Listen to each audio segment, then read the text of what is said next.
Hey guys, my name is Ryan. I'm a tutor in the Econ Tutoring Center. Today I'm going to do an example for you of a market and a firm in perfect competition. So I'll show you kind of how this works with a big market supply and demand curve and then an individual firm that just sees a marginal revenue curve and a marginal cost curve. So I'm going to draw this and kind of do this whole problem using two simultaneous graphs here, right? Market graph here, which is kind of the typical supply and demand graph that you've seen with, some supply curve and a demand curve, right? And this represents the aggregate demand of the whole market and the aggregate supply in the whole market. But because we're assuming that this market is in perfect competition, we say that an individual supplier, so one firm in this market, is negligible relative to the whole market itself. But that all the suppliers combined form to generate this supply curve in some sense, right? So we have in this example an explicit form for a supply and demand curve. Quantity demanded is given by QD is equal to 200 minus 4P, and QS is given by 20 plus 2P, right? And so we are going to get, we'll set these two equations equal to each other to find this big market equilibrium, and then I will show you how we use that to find an individual firm's production and profit. Okay, so we're just going to set these two things equal to each other, which is 200 minus 4P equals 20 plus 2P. Which is going to give me that 180 equals 6P. So the price is equal to $30. So this is the market price here. Right, so that's what any consumer in the market is going to show up and see a price of $30. And then this corresponds then to I could plug this price into either one of these equations because they're equal at that point to find what the market quantity is. So I'll just plug it into QS, so that's going to give me that Q is equal to 20 plus 2 times 30, which is 60 plus 20, which equals 80. So our market quantity is 80, and our market price is 30, right? So this tells us, this is the total amount that's going to be demanded and supplied. The total quantity is going to be demanded and supplied in the market, and that's going to be the price of 30. And that's just given our aggregate, or really our market supply and demand curves. Okay, so now what we're going to do is we're going to take this information and say, okay, well, what does one individual firm in this market look like? Right, so an individual firm in this market, because like what I said earlier, they have one firm has no ability to influence, this is, by the way, quantity and price. One firm has no ability to influence the whole market, right? So that when they show up to the market, they just see that they have to sell their goods for $30, right? They can't sway this individual supply curve on their own, right? So no matter what, when they sell a good, they're going to have to sell it for $30, right? And so that's the demand curve they see, which is the same as their marginal revenue, because no matter what, they're going to get $30 of revenue per good that they sell, right? So I'm going to draw that on a kind of parallel graph here, where we still have price and quantity, but now I use little q to denote firm's quantity, whereas big Q to denote market quantity. Right, so I'm just going to continue this $30 over here, so this is still $30, and this becomes the demand curve for the firm, which could also be known as marginal revenue. Right, now the one other thing that the firm sees is marginal cost. And so we have a marginal cost curve given here, right? And so a firm in perfect competition is just going to produce exactly at this equilibrium where their marginal cost equals this this market or this demand as determined by the market price, right? And so this is marginal cost, right?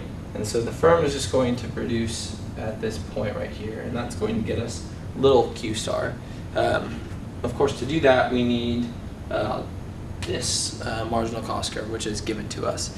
It is marginal cost equals 6 plus 3q.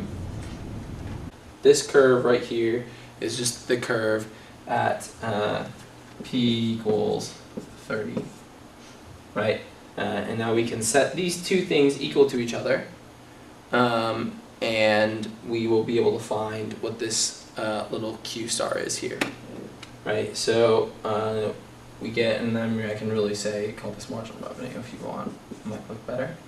So we set these two things equal to each other, and we'll find what this q is here, right? And so we'll have 6 plus 3q equals 30, which is going to get us 3q equals 24, which is to say that q equals 8. Right, so each firm in this market is going to produce 8. And so we have then a natural question kind of asked then is, okay, well, how many firms must be in this market then operating? If it's cost effective for each firm to produce 8, and we know that the market is going to demand a quantity of 80, well, then the total number of firms is just going to have to be, so the number of firms, right, is equal to the market quantity divided by how much each individual firm is going to produce, which is 80 over 8, which is 10. So in this situation, we're going to have 10 firms, right? So 10 firms, each producing 8 at a price of 30, which is going to lead to this market quantity of 80 and price of 30. Okay, so the last question I'm going to try and answer in this video is what profit then does each individual firm see? If we all assume they have this same marginal cost curve, then their profit is going to be represented by this area right here. Right, so there's two ways to think about this. We can think about it as their profit being their total revenue minus their total cost, or we could think about it at kind of the marginal level, which is that this is the revenue they got for this unit because they're going to produce 8 units. This is the cost that they face for it, and so the difference is profit, right? And if you just sum those up for the whole area here, right, the revenue minus the cost, the revenue minus the cost, all the way up to here, you end up with this triangle down here for the profit, right? So we could solve this in a couple ways. I think probably the easiest way to do this is just to find the area of this triangle, which is 1/2 base times height. So probably the easiest way is to find what this number is here, and then we could just find the area of this triangle. So we want to find where Q is 0, what's the price associated with that on this marginal cost curve. So if we just plug in 0 for Q there, then we're going to find this is 6. Right, so we're going to have now a base of 24, so this becomes 24 then, a height of 8, and we can just use the formula for the area of a triangle to find out what that profit is. Okay, so let's just do that right here. So sometimes we denote profit as pi.